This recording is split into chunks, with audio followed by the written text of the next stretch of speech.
mudslide wall, mudslide yeah. Never seen more rocks on any building. I guess Anyway, good to see you. What's up, Curtis? Good to see you. Anything on the screen?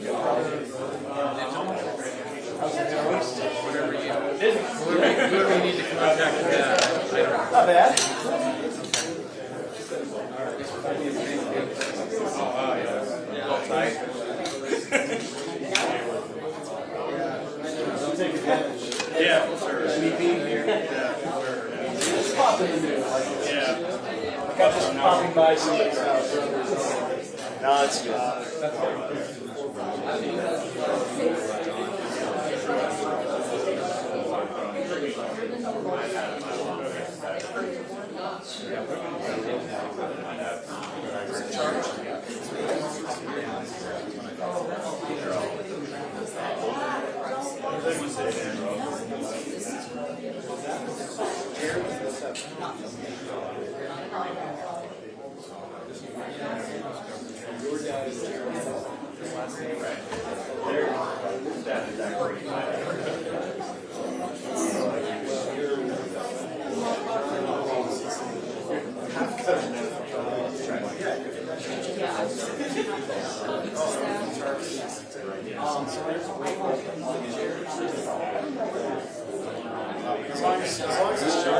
There might be into the system, so rather than all of them having their microphones at their headphones, we can get some technical. Do you know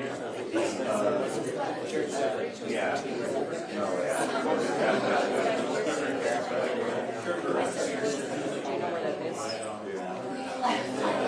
is? Is it back here?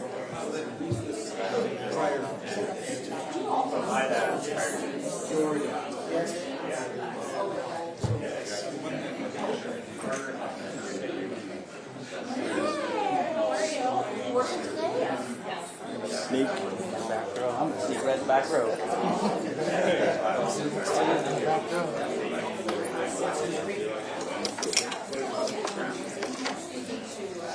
Right here, Nate.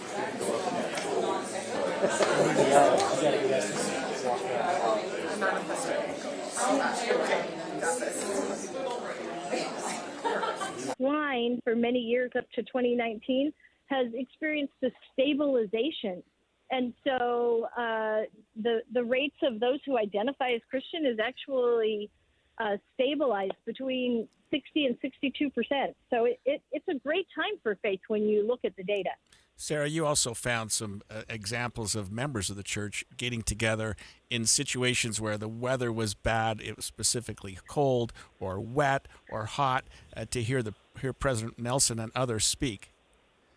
Yeah, my experience has been that the faithful, dedicated core Latter-day Saint members will do whatever it takes to gather, to be enriched, to be together. And I saw this in different countries. I remember being in Orlando, Florida for a big, huge gathering. And as everyone was lining outside this huge stadium, the rain just pounded down. It was not an insignificant storm. And, you know, this is the kind of thing where people scatter. They try and find some sort of protection. And these folks were so dedicated to their faith that they did not move. They were not getting out of that line. You know, we've seen examples of that in Guatemala, where there's extreme heat and people are waiting for a gathering. Or I saw another example in Tonga where members sat in a very, very severe rainstorm in order to participate in a church meeting. And so, and you know, those examples that I gave in my article are from 2019, but this is an occurrence that continues to happen to this day. We see it. Oh, yeah.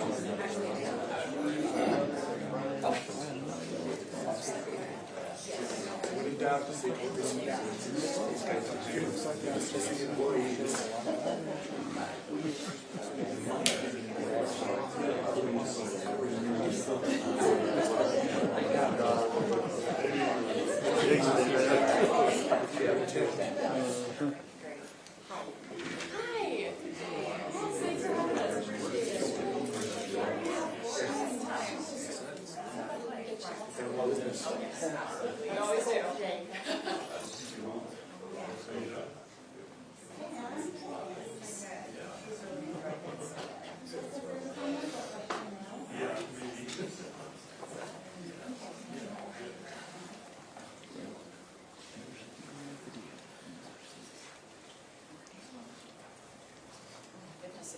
The quiet makes it sound like it is time to begin. I chatted with some of the media before. We have one media outlet that was about 10 to 15 minutes out. So I will go with those of you who are here. So are you wanting to wait 10 minutes or would you like to get going? You're the ones that are here, so we can get going. So if you want to get going, give me the thumbs up. I know you're all busy. We're okay to wait. Are you good? We're okay. I don't know. I can't speak for anybody else, though. All right. Let me text him and see how far out he is. And just tell him who it is so we can all just grab him. It's Scott McCain, so we can all give him a Oh, let's go then. Scott. It's always Scott.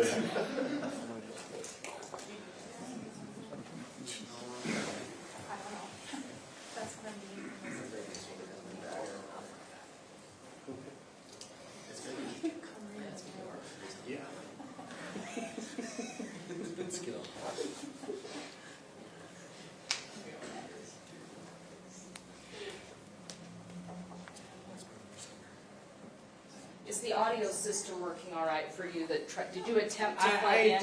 It seems a little mixed, but Okay. there is something coming through. Okay. But, yeah. So everybody feels like they have what they need. Okay.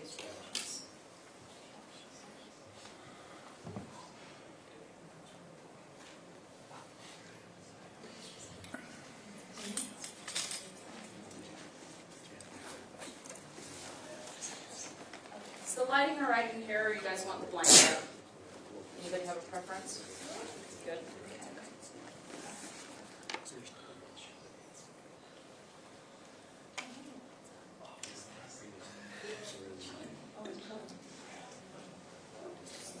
We're going to go ahead and get started. The silence is too much. Personally, I can't handle it. We're going to raise the ribbons. If it was just me, it's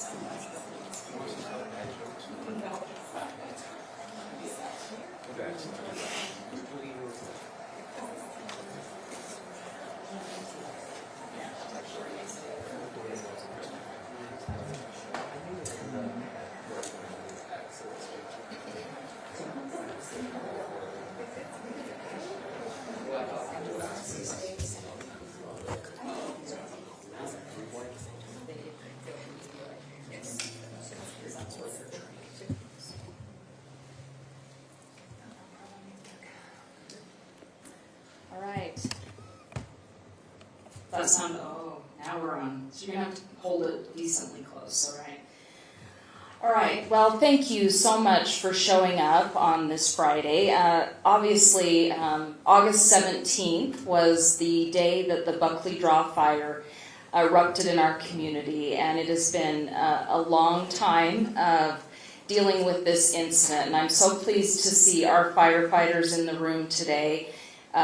Really tremendous effort that we saw both from our own firefighters, from our police, from the U.S. Forest Service, the ability to have a Type 3 and then a Type 4 team that came in to deal with that wildfire. It's a scary time for a community. Sorry, there we go. It's a scary time for a community, and we felt like we were in good hands, and so we thank them for that. And then, of course, once the burn scar was in place, we were all very nervous as to what might happen if there were a weather event that took place, which is, of course, what did happen. And so what we wanted to do today, and again, appreciate your attendance, is to bring together the experts who can tell you exactly what happened and why. And so I'm not going to take too much time away from what they're going to offer. So The lineup of speakers will first hear from Mayor Michelle Kafusi, and then we'll hear from Gordon Haight, who is our Public Works Director. Then we'll be pleased to hear from Shane Elogan with the U.S. Forest Service. And last but certainly not least, we'll hear from Tim Thompson, who is with Geostrata Professional Geoscientist. So we'll start the media conference now. Thank you. Good morning, everyone. My name is Mayor Michelle Kafusi, and I too just want to express gratitude for taking the time to come down so that we can be face-to-face and answer questions and talk and get facts and information out to you. I want to just start with thanking all the people, Nicole think as well. Our employees are amazing. We have a concept in Provo. We call it the One Provo. And what that stands for is all 11 departments that are under Provo city government come together. We come out of our silos, we work together. Who cares? If you know how to push a broom, you come out and you push the brooms. We have this amazing momentum in the city of Provo right now with the idea of One Provo. And it was really, really on full display dealing with this mudslide. So I just want to thank everyone. It was just almost magical to watch, even though it was a disaster, to see Public Works, Fire, Police, my office. We were all in it, and we were in it till we didn't have to be in it anymore. So thank you for everyone. And now I just want to point out the citizens. This is us. Here we are. The morning of, the sun's up at this point. This started, as you know, when it was still dark, and we were on it in the dark, but as the sun came up, more and more citizens started participating and coming with their shovels and asking, where do we help, how do we help? It was just, again, a One Provo, because when I say One Provo, it's not just only us, it includes the Provo School District, the citizens, all the folks. And this is a perfect example of what One Provo stands for on the more general. So I want to thank all of the citizens and everyone that grabbed the shovel. We literally got to the point where we just kind of said, all right, there's so many people helping today that now it's getting a little dangerous, because now the machines need to get in and do their thing. And it's hard to go over and tell volunteers, thanks, but please go home. That's the best thing you can do right now, is go home and let us do our jobs. It was just really a wonderful sight to see. So I just wanted to point out those two things and let you know. Here's our city personnel. Again, amazing. So I can't even really look at it because it makes me feel emotional, because I know how hard these people work. They were up all night. We were all up all night and just kept going. But again, that's what we do. We come together and we work hard and get the job done. We'll follow the agenda that Nicole mentioned, and at the end, I will take questions. And so get them in your minds and hit us with your questions, and we have the right professionals in the room to help answer them, and I will be ready to answer as well. So at this time, I'm going to turn the mic over to my Public Works Director, Gordon Haight. Thanks, Mayor. It was really fun to see the mayor out there with her whole staff working that morning. It was very impressive. So when we have an event like this, one of the things that's really important to us is to analyze what took place, what did we do, and how do we address this in the future. And so right now we're in the process of having an after-action report. We've hired Geostrata. They're going to be working on this for the next several weeks to get this to us. But we have had some preliminary information that I think is important to get out to our residents and to the public, and not delay that long to get the full report. What's really been critical, again, you'll hear from the Forest Service, from Shane, is that their ability to gather data and get this information to us quick and early has been fantastic. It's just been incredible, other than they also fight fires, but they do a great job with that as well. So I just want to describe just briefly what happened. We're familiar with the fire that took place. 10 days after the fire, we had a very substantial rain event, and we'll let the professionals talk a little bit about the details of that event. But it came down and it landed directly on the burn scar and brought down a lot of mud. And you can see from the pictures the amount of flow, the potential damage that it could do, and they'll give some description of that. Let's go to the next slide. And so the biggest damage, of course, was the church. There was some property that mud came up on, both residential and commercial, further downstream. It went clear into State Street. UDOT was responsible and came in and responded well by getting the road cleaned up. But it's critical for us. We take a lot of pride in making sure we protect our residents. The homes are number one. Our the residents, their safety is number one. The homes, private property, the public property, the churches, the businesses are just as critical. So that's why we're doing this after action report. I'd like to just give Shane Winters a minute. He's going to talk about the effort the city's crews put in for that first 30 hours. And then we'll turn it over to Shane with the Forest Service. Shane Winters, I'm with Public Works. I'm the Public Services Director. I think want to make sure that what doesn't get lost in all this is the city's ability to handle these kind of natural disasters. There's a lot of work that goes in the background with a lot of different departments throughout the city. They're well trained and they know how to do their jobs well. So as the mayor said, we want to recognize these efforts. A lot of these guys put in 24 hours or more of their time just in the initial disaster, making sure that residents and utilities and roadways were opened back up and available to the public. So here's some quick numbers that were put together. We were able to get the cleanup of the disaster completed over 2.5 days. Total number of hours that were actually where we had city crews working on there were about 31 total hours of the 2.5 days. So we were able to get through this cleanup fairly quickly. So I want to recognize again those that were involved from our first responders, our police and fire, our public works department, our parks department, our energy department, who were there immediately as the debris flow was coming down. They were able to secure the site and immediately start the cleanup efforts.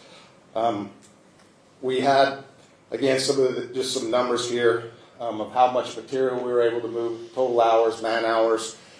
This is just some of the numbers that we had come up with of the effort was there. There's a lot more, again, from volunteers from the community that were able to do this. Again, want just the public to recognize we have experience, we have the ability with the professionals that we have in the cities to deal with these things and deal with them very quickly. We were able to get the roads open fairly quickly, actually within 24 hours. Slate Canyon, one of the major roads in the area, to help make sure that we could get traffic and emergency services flowing through the area. So again, I want to appreciate those that were involved in the cleanup from all of our city crews and also all the volunteers. Thank you.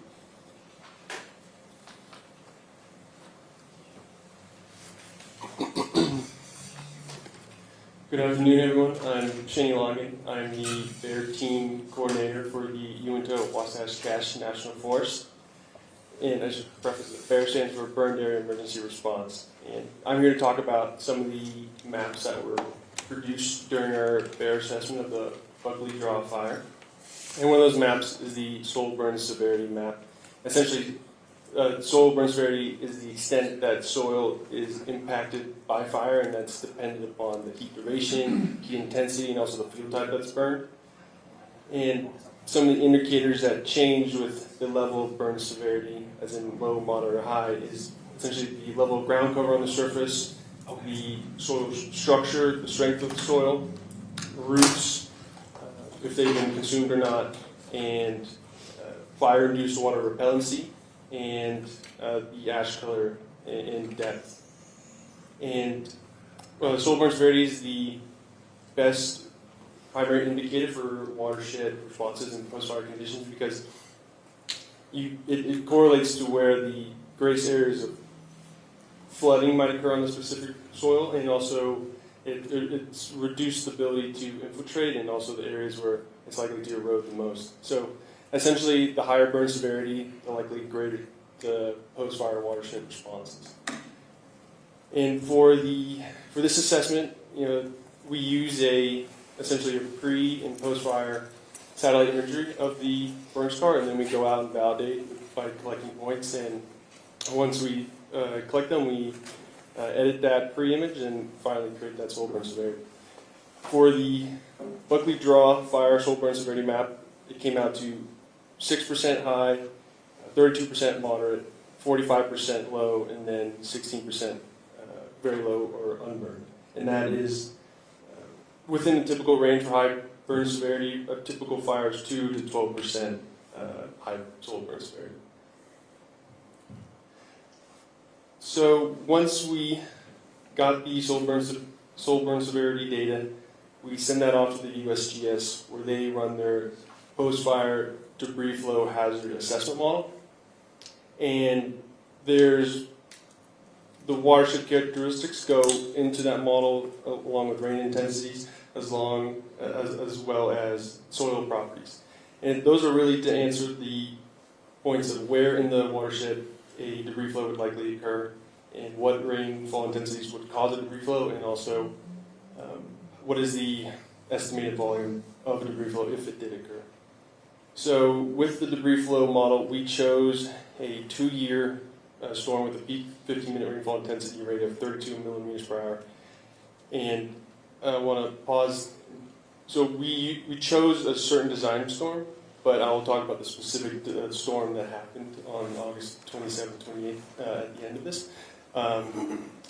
So those will be different, and I'll get to that in a minute. But essentially, for Bear, we choose a slightly elevated storm event that has a high likelihood to occur during the recovery window, and for this area, regarding the vegetation type, it's 3 to up to more 5 years.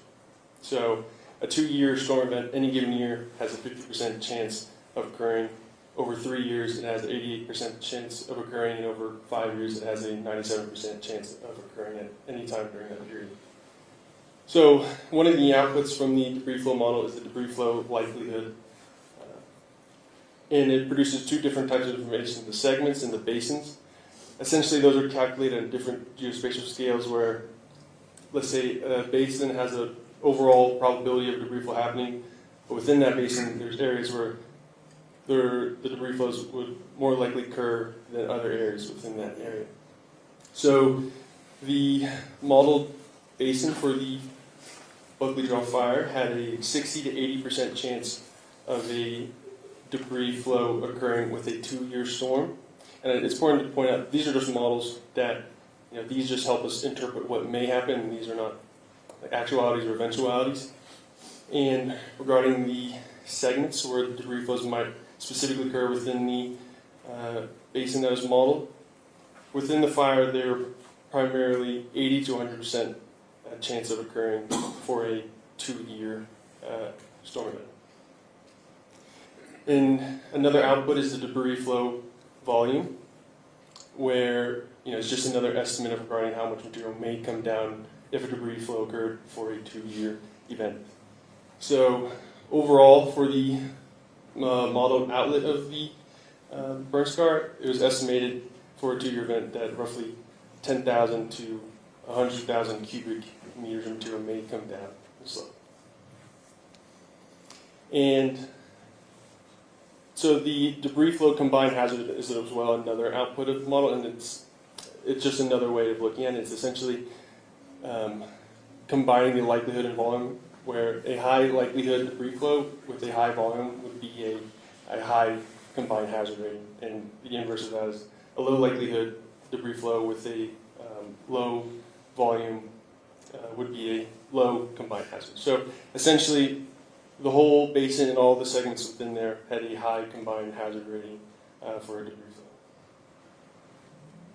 And so this fourth output of the for the debris flow model is for rainfall thresholds. Essentially, within the first year during the recovery, from dark green to red, there's a decreasing amount of rain that would be needed for a 75% chance of debris flow. So the red and yellow areas would be, less rain needed rather compared to the green areas. And so the overall basin is estimated that a rain event of 32 to 36 millimeters per hour, which is roughly 1.25 inches to 1.4 inches per hour, would cause a debris flow in the overall arching basin to reach that outlet below. And most of the individual segments within the debris flow had a rainfall threshold of 24 to 28 millimeters per hour, which is roughly 1 inch per hour.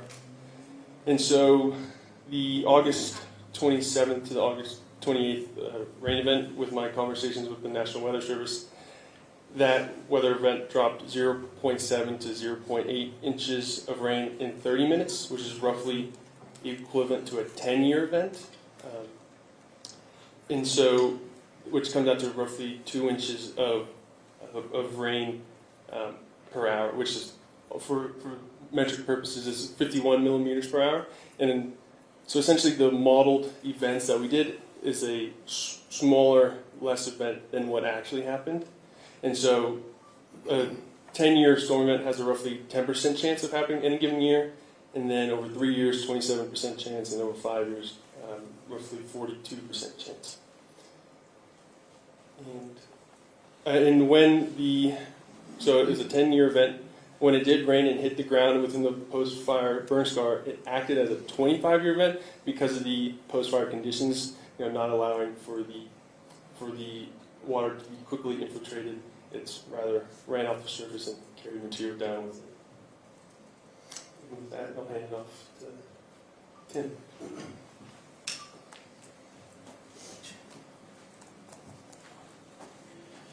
I'm Tim Thompson. I'm a principal geologist with Geostrata. I have Danny Brown here with me, who's a principal geotechnical engineer with our company. And the two of us are, for our company, the ones that assess debris flow hazards when we're providing those services. We've been working on the Buckley Draw debris flow hazard assessment for the last few years with the city so that they could get a feel for what mitigation measures could be designed to help reduce those hazards and the impacts of those hazards in the future. As Shane was saying, all along the Wasatch Front we have drainage basins. Those drainage basins are a natural collector for rainwater. The reason they're there is because water eventually comes in large enough volumes that there's erosion and materials removed, and that's how canyons form. So these type of events can happen with or without fires, where most of the time it's water flow. Occasionally there could be a large enough amount of water that you could get some debris coming out even if there is no fire. But post-fire conditions trigger a much higher likelihood that debris flows can come out. So where Shane and his group, we use their resources quite a bit when we're doing our work. When we went up to the site to have a site visit with the city staff post debris flow, we also had a member of the Utah Geological Survey's hazards group that was with us as well. They're an awesome resource for us when we're consulting and working on these types of assessments. We rely heavily on the information we get from the Forestry Service, from some of the natural hazards that are provided, those resources online from the federal government, and also the state hazards group. So when we're looking at these basins, we use what's called the Western States Regressive Model Analysis. It was published in 2010, and it's a database of all the debris flows that they could find in the western United States, and they came up with an analysis method to determine the likelihood of debris flows and how big of an event could come out. We looked at the Buckley Draw, and you can see the fire here that occurred in 2003, and they built this channel because of the fire, and then eventually they had a subsequent, about a year later, they had a debris flow that came down. You can see that in comparison with the 2025 event, and so when we're looking at these fires and the post-fire conditions, what we're looking for when it comes to mitigation design is typically two key points. One, you can imagine it's a very large basin, water's hitting the entire basin all over, debris may be mobilizing, but that water is falling in all the different parts of the canyon, and depending on where the water falls, it takes a certain amount of time for that water to reach the mouth of the canyon. And that's not the same for each drop of water, because some of them are dropping right near the mouth and some of them are dropping at the very top. So with a flow event, typically what happens is you start to get a flow event that builds up over time. You wind up with a peak flow event, the maximum velocity is coming out during this flood. That peak lasts a certain amount of time, and then you get a diminishing volume that will continue to occur until eventually everything that's going to drain out of the canyon drains out. So when we take a look at these graphs, or these photos, you can see the edge of the berm that was built for mitigation up here. You can also see it here and here. These are the tops of the drainage channel. This is the berm that was turning the drainage that would flow to the north. And then this is the channel that would convey that flow. And you can see this is the peak flow events can be told by when you look at the levees that are formed at the margins of that drainage. You can see how high the mud and the water came. And you can see in 2003, it basically came down just the bottom of the channel. Somebody had constructed a check dam with large rocks in that channel. And this is a small enough event that even these boulders were able to stop some of the mud, allow the water to flow through.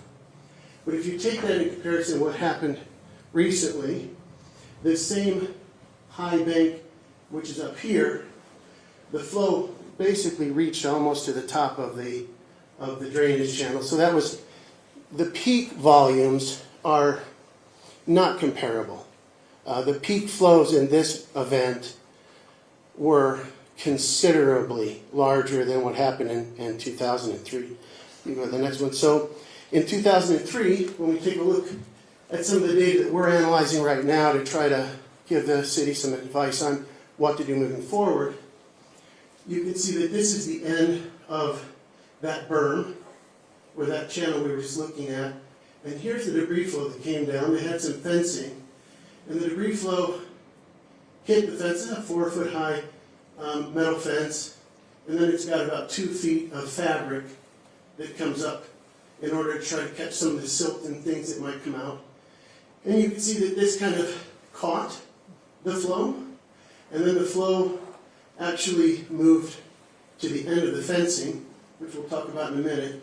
But you can see that there wasn't a lot of impact to a lot of, this was the first fence, then the flow came down to a second fence, and by the time it hit the third fence, there was no impact on that fence. In comparison, this is the debris that came out of this area, rather than having a really small area that's mostly looks like it's a dirty fluid flow at this point with some mud and some rocks. This was a much larger amount of sediment and water that came out. If we go to the next one. And then this is the distal end of the flow. You can see, so there's 3 series of fences. We'll show a diagram later in the bottom part of this field. And there were 3 series of fences in the upper part of this field. And this is the location where the church would eventually be built. And you can see that by the 3rd fence, this debris flow is basically stopping. But as you can see here, the extremely increased volume of sediment allowed this flow to continue all the way to Nevada and to the Stake Center as well. So the extent of those debris flows, which we'll talk about a little bit more, was much different, the 2 events. So if we go to the next slide. So we wanted to take a look at where the debris went in this flow. And all of that fencing that was there in 2003 has been removed by the grading and construction that's going on this property right now. So one of the questions that was asked was, with this debris flow and the fencing gone, would the fencing have been a benefit? Would that have been able to mitigate this flow? And what happened now, and what should we be thinking about in the future? So one of the things, when you took a look at those pictures, we went and estimated the first debris flow probably had it, and we estimate peak flow volumes when we're looking at channel flow and trying to design a channel. We need to design it for peak flows. When we look at catchment areas that collect and store that sediment, we look at total volumes. So we measure peak flow in cubic feet per second, and we measure the volumes that need to be stored in acre feet. And an acre feet basically is, if you imagine an acre covered with 1 foot of sediment, that's an acre foot of sediment. In the 2003 fire, we estimate maybe a half an acre feet, or slightly less than that, came out of the canyon. I would be shocked if it was anything more than that based on what we were able to see. The data is limited, but from what we were able to see, we think that's the case. Based on our previous estimates with the Western Regressive Model, we did a 10-year post-fire, and that model recommends you either use a 5-year or a 10-year storm event when you're calculating.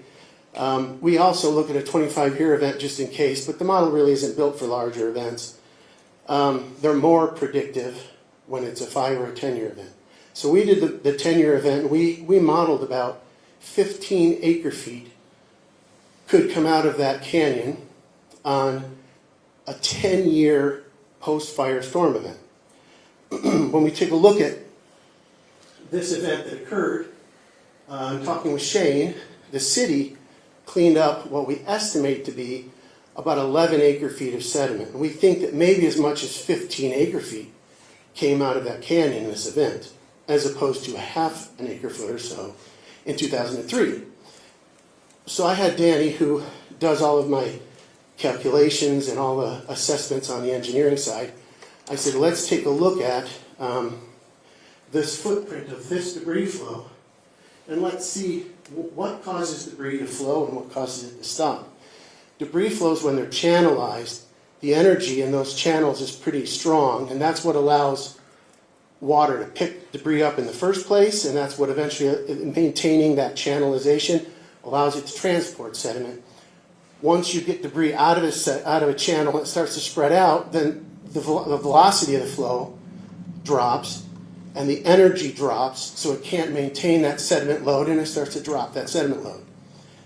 So the fencing in this event would have, we think, if every single fence had totally filled up 4 feet high, which the fabric only came up half that height, but if it had backed up and every bit of fencing had caught a full 4 feet of sediment behind it on that slope, the whole system might have been able to capture about 2.5 acre feet of sediment.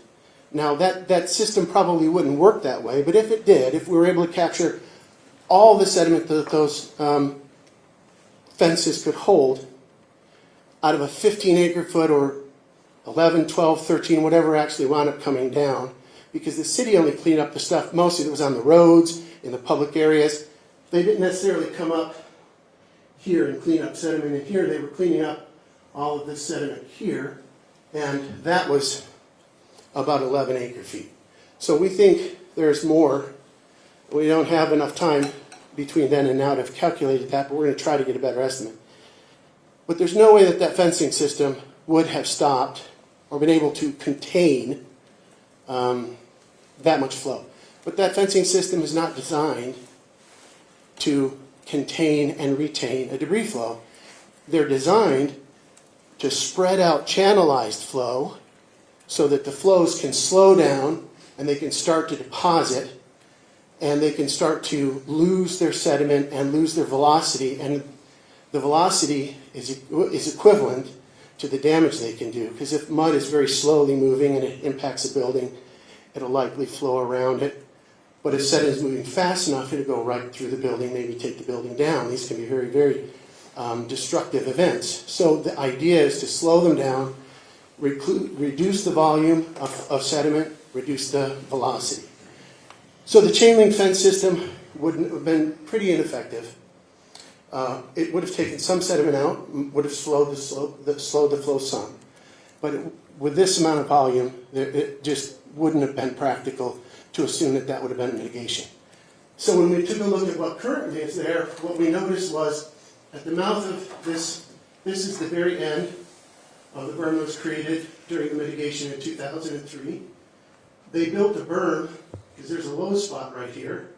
They built an earthen berm here prior to this debris flow, which you can see caught the debris, spreading the debris out, and you can see the water channels splitting up the water flow into a few different channels here.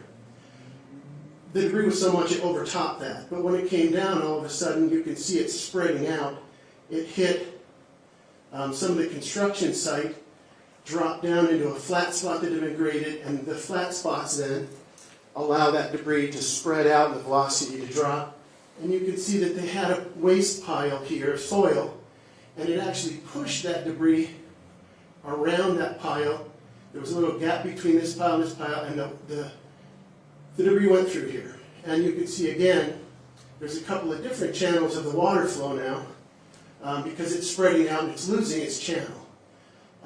It came to this drop and was able to come down and drop down to this next flat spot where again it spread out and deposited a bunch of sediment. Then it came down towards Nevada Boulevard, where the city had installed a series of concrete barriers here, and those Jersey barriers impeded the flow significantly and pushed the majority of that flow down Nevada. Unfortunately, the volume, those Jersey barriers are only 3 feet tall, and unfortunately the volume was so much that they overtopped those barriers eventually. However, the velocity of the flow was diminished to the point where the impact to the church was mostly mud flooding. It didn't come in and knock a wall down or, damage the structure. Not that flooding is in the structure, but I mean structurally the building's fine even though there's flood damage and mud flooding in there. So that was actually a pretty positive outcome. I think this system, it's not a design system, right? It's the topography. I think this topography had at least as good, if not a better, stilling effect on the debris flow than that native slope, which was sloping continuously right down the boulevard, would have had, because I think those fences would have been very quickly overtopped with debris, clogged up, the flow would have come over, and you would have had an even slope for that energy to continue. But the fact that those terraces were there and the debris was hitting and fanning out and losing velocity, I think was fortunate that we had that there. Next slide. So now there's I want to show a comparison. So Danny and I took a look. This is a 2004 photo, so it's a year after the debris flow. And we were looking at some of the photos. And what happened in this event is the debris came down this channel and hit this first fence. Now this first fence ended right here in 2003. This part of the fence was added after the debris flow. And what happened is you saw a picture of the sediment kind of building up behind this fence, and as it built up, it eventually escaped around the southern part of that fencing and came down to the second fence, where the end of that second fence was right about here. And so eventually that debris was able to get around the second fence, and the third fence ended here. So that debris basically hit this road and then kind of petered out right here. The main part of the flow overtopped this fence, came down, overtopped this fence, well not overtopped, but overtopped the filter fabric, went through the rest of the chain link and down. And we think it died somewhere in here. There was no record of any of it getting down to these three fences. Very small footprint. So, next slide. Then, here's a picture I wanted to show you of the debris that is coming off the first fence, down to the second fence, then around the second fence, past the third fence, but you can see how much debris is there. It's a couple of inches, it's spread out, it's mostly muddy, dirty water at this point, bringing some sand, some minor gravels. It's dying right here. So, compared with the volume that came down to the church and down to Nevada, this just petered out pretty quickly. If we take the last slide. So what we did with this slide was to try to answer a few questions. First thing, we have the aerial photo that shows the footprint that we showed earlier of that debris field associated with the deposition of the sediment. And what Danny did, because he's younger than me, I'm going to go up the canyon and take photographs to look where that channel was scouring and picking up sediment, and where it was just transporting sediment and maybe depositing sediment, but not bulking up anymore, picking up any more sediment. And so the red areas are where we suspect there might have been some picking up of sediment because the slope was steep enough, there was some scouring, we could see evidence of that. But the majority of this channel was just a transportation corridor where the debris was traveling down, making levees and depositing at the side, but not picking up any extra sediment. Once it got over this first earthen berm here, the rest of this way, through this construction site down to Nevada and down, that was all a depositional environment. So there was some question, could the construction site have contributed to the debris flow volume? And our evidence suggests that no, in fact, that's an area where it was depositing based on the grading. It just didn't have the energy at that point to be bulking and picking up more sediment. I'm assuming when it's flowing around this stockpile, some minor amount of stuff could be getting into the debris flow, but it's insignificant compared with the volume coming out of the canyon. And our post-fire analysis indicated about 15 acre-feet could come out, which is about what we think did. So to summarize that, you can again see where the old 6 fences were.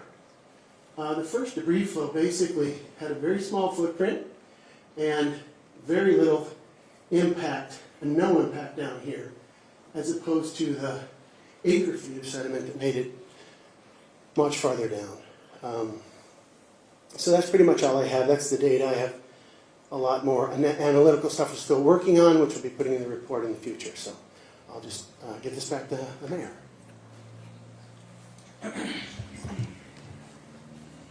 Thank you. All right. At this point, we'll take questions. So, ask away.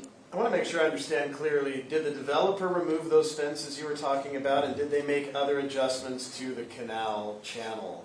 Help me understand that a little bit clearer.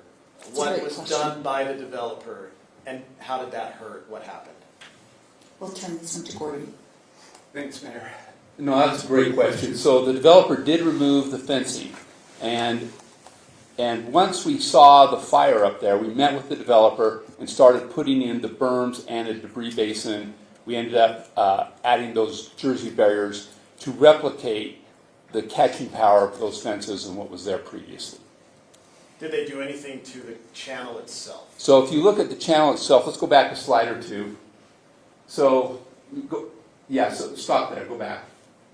So if you look, this is the biggest concern we had with these houses right here. That's what we wanted to protect. And so this channel was still had a potential to come too close to it, made us nervous. So we had them extend the berm for this out here about 300 feet and then curve over and put a debris basin that was supposed to catch. So if we'd have had this event, it would have all been stopped here. Unfortunately, we had the vent, it overtopped the berm and then leveled out. So if you go to the next slide. So if you can see what he was talking about, this ended up catching more debris than what it would have been caught by those fences. So we ended up having a system, not necessarily by design, but because of what was installed, it caught more debris than what would have been there if the fences had remained, and the storm would have taken place. I guess, do you feel it was weakened at all by what the developer did compared to what would have been if they hadn't done that? No, we were better off with the fences gone and the contouring, because from what Tim was talking about, this slope was continuous, and this would have hit the church at a much greater rate of speed than what did hit it, because the ground was terraced as opposed to a continuous slope. So instead of being a luge that just picked up speed going down, it stopped, start, and then the spreading out took place. So while it was better than what was there in 2003 with the fencing, it still was not enough to stop the church from getting flooded, but it did reduce some of the material that actually hit the church. Had that been there, so one of the things you can see is each one of these berms has pushed this flow further down and continued. If you go back to the, what is it?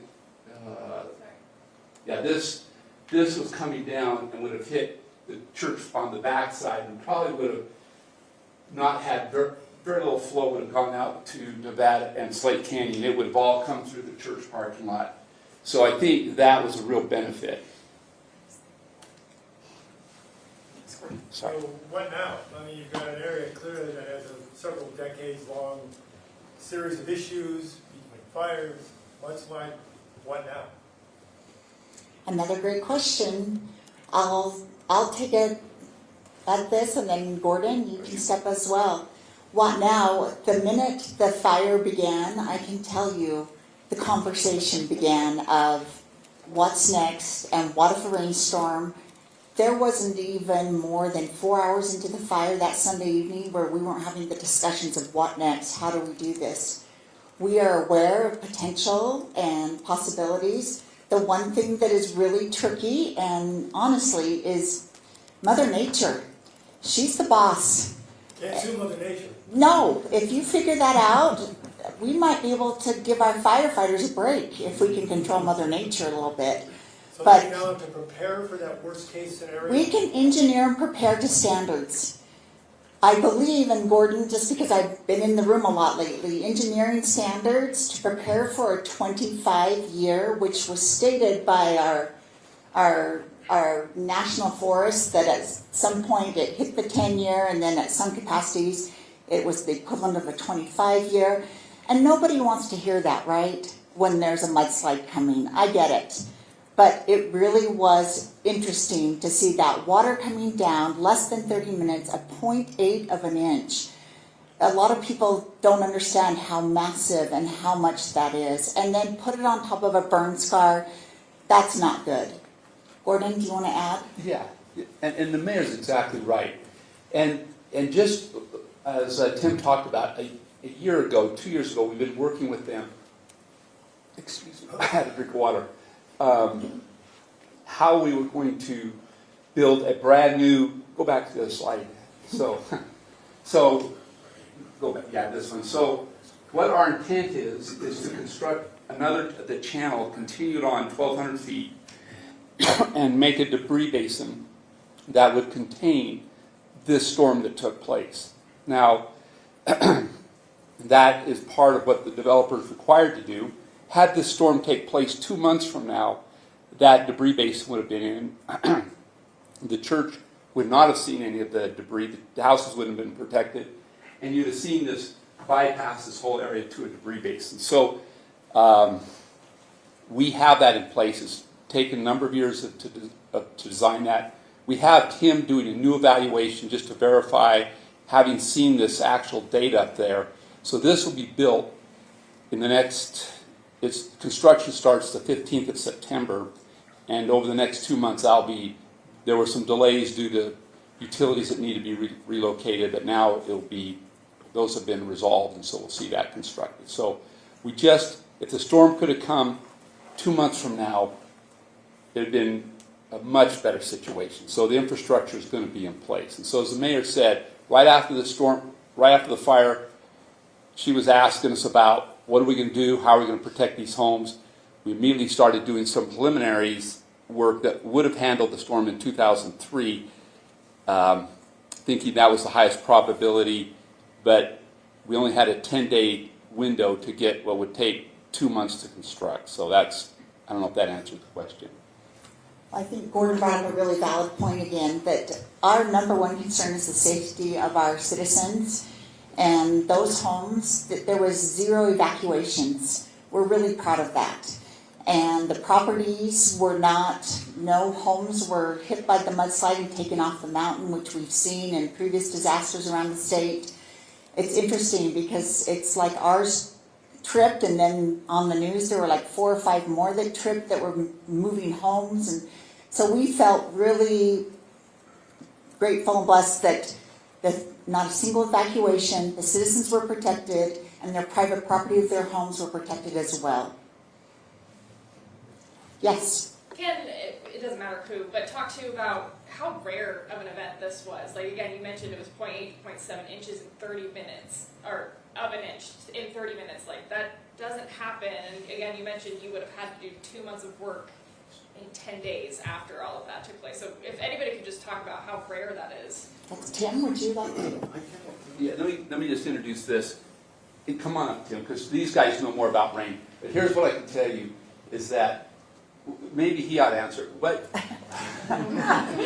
it's not necessarily that the 0.8 inches happened. It happened on top of a burn scar. Had it been on a normal piece of ground, so that rain event can take place.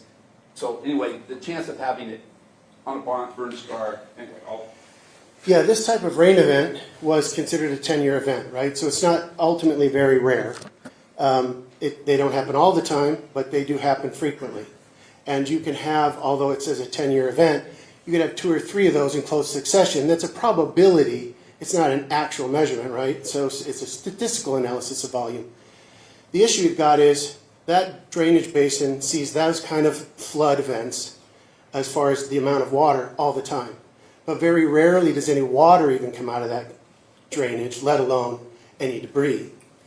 The vegetation that's up there, and that's why the Forestry Service works so hard to keep their forest watersheds healthy and keep the vegetation in place, because the vegetation is what really mitigates the disaster of having all that soil move, right? After a fire, they go up and take a look at the condition of the soil. We're in a desert, so all our plants survive by being really pitchy and sappy and got a lot of wax and oil in them. When they burn, they drop all that on the soil. So a water event that normally would just have that water infiltrate in, the roots of the plants would pick it up and take care of it, that's all gone. And on top of that, the soil has now been coated with a waxy substance that makes that hydrophobic surface so that all the water has a tendency to be pushed off rather than absorbed. So for the few years after a fire, those hazards are higher, even with smaller events. But that canyon can probably take much more than a 10-year event and not even have any water come out in a normal condition. But the post-fire kind of changes that. The other thing is you can have much larger than 10-year events. And if we had a 500-year storm event in that canyon, even without a fire, we might wind up with some debris and sediment coming out. The standard is to try to design to the post-fire 10-year condition for your conveyance and storage of sediment. But if we had a 500-year storm event happen after a fire, I don't think any of the infrastructure that we have would be sufficient because it would just be too large of a volume. But the design standards, much like cities mitigate a 100-year flood event for firm maps, right? We look at a post-fire condition of about 10 years and hope that the 100-year storm or the 200-year storm doesn't come. So Mayor, what's your message to residents who worry about another rainstorm and if the city is prepared? I worry about another rainstorm too. I've never watched the weather so close in my life.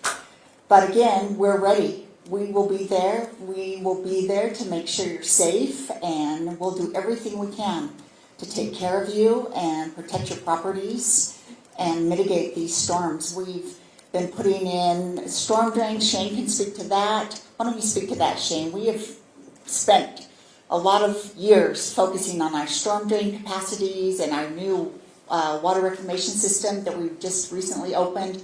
All these infrastructure items that are literally generational projects are for events similar to this. The previous infrastructure, and some that had no infrastructure, would never have even been able to handle any of this. We're getting there. So Shane, you speak to the more technical side. You're the engineer. I can say immediately we've worked with the developer. So the concern is this continuing to happen.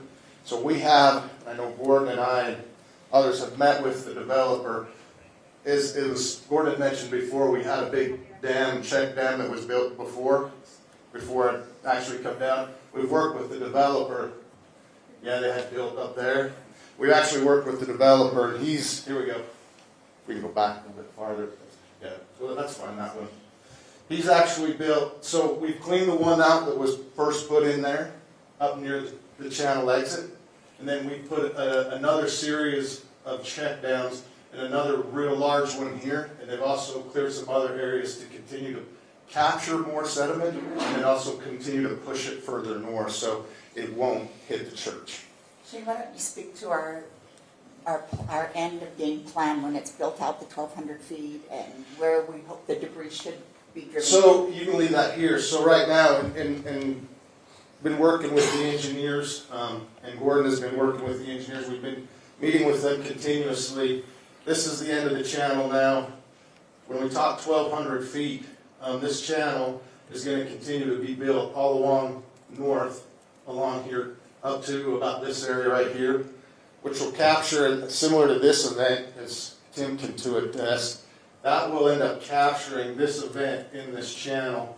And then what we'll do is continuation, a channel that will work where we'll develop a bigger debris basin, and then we'll catch any excess beyond that. So we are designing right now, as Tim said, to the industry standard. We'll be starting that in September 15th.